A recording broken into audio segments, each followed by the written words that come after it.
कुछ चीजें और है जिसके ऊपर आपने ध्यान रखना है। वो चीजें क्या है? आपने लीडर्स क्रिएट करने हैं, फॉलोअर्स नहीं। ओके, नाउ लीडर्स कैसे क्रिएट करते हैं? इंडिपेंडेंट लीडर्स क्रिएट करना। इसके लिए सबसे पहले तो आपके मन में ये फियर नहीं होना चाहिए। ज्यादातर लोगों में क्या देखता हूं, फियर होता है। फियर क्या होता है? मेरी एक डाउनलाइन है ए, यार अगर कोई प्रोस्पेक्ट आया, बड़ा अच्छा प्रोस्पेक्ट है, हट भाई इसको प्लान में दिखाऊंगा। क्यों? मेरे माइंडसेट क्या है, मेरे प्लान दिखाने से प्रोस्पेक्ट साइन होगा, ये नया ये खराब कर देगा। आपका काम उसके लिए प्लान दिखाना नहीं है। हाँ, शुरू में हम ये कार्य करते हैं, लेकिन उसके पीछे भी जो माइंडसेट होना चाहिए वो ये होना चाहिए कि मैं इसके लिए प्लान दिखा रहा हूं ताकि मैं इसको ट्रेन कर सकूं। ओके, सो जितनी जल्दी हो सके अपने लोगों को इंडिपेंडेंट करना बहुत जरूरी है ताकि वो स्वयं प्लान दिखा सकें। मैं कुछ पर्सनल एक्सपीरियंसेस आपके साथ बांटता हूं। जब मैंने उड़ीसा काम करना शुरू किया था तो मैं सारा सीएनटी, सारा प्लान खुद ही करता था। ऑब्वियसली हिंदी में करता था। मेरे बाद सुदर्शन जी अपनी उड़िया लैंग्वेज में उसको ट्रांसलेट करते थे, समराइज करते थे अपने लोगों के लिए। Good enough. सो जब महीने 2 महीने हो गए, मैंने उनको कहा, मैंने कहा भैया ऐसा है, अब ऐसे नहीं चलेगा, आधा मैं करूंगा आधा तुम करना। शुरू मैं करूंगा, प्रोडक्ट मैं बताऊंगा, प्लान वाला पार्ट आपको करना होगा। तो बोले नहीं सर अभी नहीं होगा, अभी तो आप ही करो। मैंने कहा क्यों? मैंने कहा मैंने तुम्हें देखा तो है, मेरी मीटिंग के बाद में तुम अपने लोगों को समराइज करते हो, तो आई एम श्योर आप उन्हें बिजनेस के बारे में कुछ बताते होगे, कोई दिल वाले दुनिया ले जाएंगी स्टोरी तो तुम सुनाते नहीं होगे। तो मुझे इतना तो भरोसा है मुझे तुम्हारे ऊपर यार। तो बोले हाँ सर, पर अभी मैं नहीं कर पाऊंगा। मैंने कहा ना ना ना ना, अब आधा मैं करूंगा आधा तुम करोगे। तो मैंने जबरदस्ती खींच तान के उसे तैयार किया, आधा खुद करा आधा उससे कराया। ओके, नो, ये इंसान का एक नेचर होता है, जब आप उसके ऊपर जिम्मेदारी डालोगे, उसका स्मॉल मी सबसे पहले उसे कहता है मेरे से नहीं होगा। ये सभी का एक ह्यूमन नेचर है। ये सालों पहले एक मुझे घटना याद आ गई। मैंने दो लड़कों को रेडी किया था, स्पीकर बनाया था, और मैं रन डाउन शेड्यूल बना रहा था। और मैंने दोनों पूछा, मैंने कहा यार ये पार्ट है, ये कौन करेगा? दोनों में से देखा, दोनों ने कहा जी नहीं। तो एक ने तो बिल्कुल कहा जी मैं तो बिल्कुल नहीं करूंगा। अब मैंने कहा देख सुन, ऐसा है, अब मैं दोनों में से किसी का नाम नहीं लिख रहा, जिसका मेरा मन आ गया मैं उसका नाम ले दूंगा और तुम्हें आके वो पार्ट प्रेजेंट करना है। अब वो कैपेबल थे, वो देख चुके थे, प्रैक्टिस कर चुके थे, लेकिन पब्लिक में बोलने में घबरा रहे थे। तो मैंने उनको बोला, मैंने कहा नहीं भाई, अब ये तो मैं उसी समय देखूंगा। तो अब मैं उस सीएनटी का होस्ट मैं ही था, एमसी मैं ही था। सो मैंने मेरा पार्ट खत्म किया। मैंने अगला पार्ट जो आना था उसके लिए मैंने कहा तो अब अगले पार्ट के लिए मैं इनवाइट करना चाहूंगा एक ऐसे शख्स को जो कि अभी कुछ ही समय इस बिजनेस में जुड़े हैं, लेकिन बहुत डायनामिक तरीके से, बहुत कमाल की पर्सनालिटी है और बहुत अच्छे से इस बिजनेस को बिल्ड कर रहे हैं। तो आइए स्वागत करते हैं। अब मेरी नजर उनमें से एक पे पड़ गई। उसने मेरी तरफ कहा, मैं नहीं जी मुझे बचाओ। मैंने उसी का नाम ले दिया। अब वो उसकी धक धक धक धक धक धक ऐसे करके वो बड़ी मुश्किल से वहां गया। उसने जैसे भी तैसे करके प्लान जो भी पार्ट था वो किया। अब उसके बाद में वो इतना घबरा रहा है, अब वो क्राउड के बीच में से निकल रहा है और उसके बाद क्या बोलता जा रहा है, आज तो मर गया, आज तो मर गया, आज तो मर गया, मरवा दिया सर ने, मरवा दिया सर ने। अब ये मैं खड़ा था, मेरे को भी सुना, कुछ और लोगों को भी सुना। सो बट अल्टीमेटली उसके बाद वो व्यक्ति इतना अच्छा स्पीकर बना। आज वो एक प्रोफेशनल ट्रेनर है, कॉर्पोरेट्स को ट्रेनिंग देता है, बड़ी बड़ी कंपनियों को ट्रेनिंग देता है। बट आप सोचो उसकी शुरुआत में अगर उस दिन मैं उसको पुशअप नहीं करता तो वो मतलब कभी भी अपने आप को डेवलप नहीं कर पाता। सो एक लीडर का काम क्या है? लीडर्स क्रिएट करना, इंडिपेंडेंट बिजनेस बिल्डर्स क्रिएट करना। This is what you need to put in your mind. जैसे बहुत टाइम तक दिल्ली में लोकल बिजनेस नहीं था, दिल्ली के आसपास बिजनेस हुआ करता था। सो ये 2011 के आसपास की मैं आपको बात बता रहा हूँ। सो मैंने एक प्रोग्राम किया, मैंने ट्रेन द ट्रेनर। सो उसमें मैंने करीब कहा जो लोग सीरियस है, बिजनेस सीखना चाहते हैं, स्पीकर बनना चाहते हैं, आइए मैं आपको टीच करूंगा। तो करीब 25 लोग आए मेरे पास में, और उसमें कंपल्शन थी, सिस्टम यूनिफॉर्म में होना जरूरी था। सो उनको, उसमें से बहुत से बिगनर्स लोग थे, तो उनको मुझे यहां तक बताना पड़ा कि जब आप माइक पकड़ते हो तो माइक को बहुत पास मत पकड़ो। कुछ लोग क्या करते हैं, माइक को बिल्कुल होठ पे लगा लेते हैं, तो उससे क्या होता है, आवाज इतनी ज्यादा तेज हो जाती है कि वो कानों में चुभने लगती है।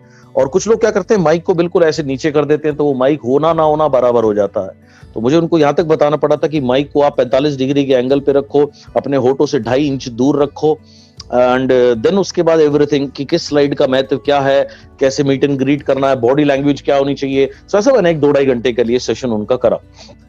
2 हफ्ते का उनको टाइम दिया, और उन 2 हफ्ते में उन्हें प्रैक्टिस करनी थी खुद से, और उसके बाद मेरे पास आना था। और जब वो मेरे पास आए 2 हफ्ते के बाद में, उनको मैंने 5-5, 10-10 मिनट दिए सीएनटी करने के, और उसके बाद जो उनकी कमियां थी जो वो बताई, जो अच्छी चीजें थी वो बताई, बॉडी लैंग्वेज में जो कमियां थी वो बताई, जहां बॉडी लैंग्वेज अच्छी थी वो बताई। सो ऐसे आई ट्रेन देम अप।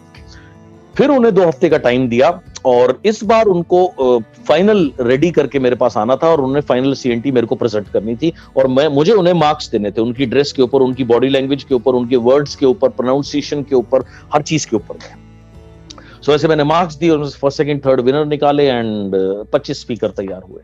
उसके बाद में फिर मैंने एक महीने बाद अनाउंस किया, मैंने कहा मैं दोबारा ट्रेन द ट्रेनर कर रहा हूँ। मेरे पास इस बार 100 लोगों के नाम आए। सेम मैंने ऐसे इसी पैटर्न पे 100 लोग रेडी किए, फिर किया, फिर 100-150 लोग आए, फिर उन्हें रेडी किया। सो जब मैंने ये प्रोग्राम किया ऐसे 300-400-500 लोग निकल करके रेडी हुए।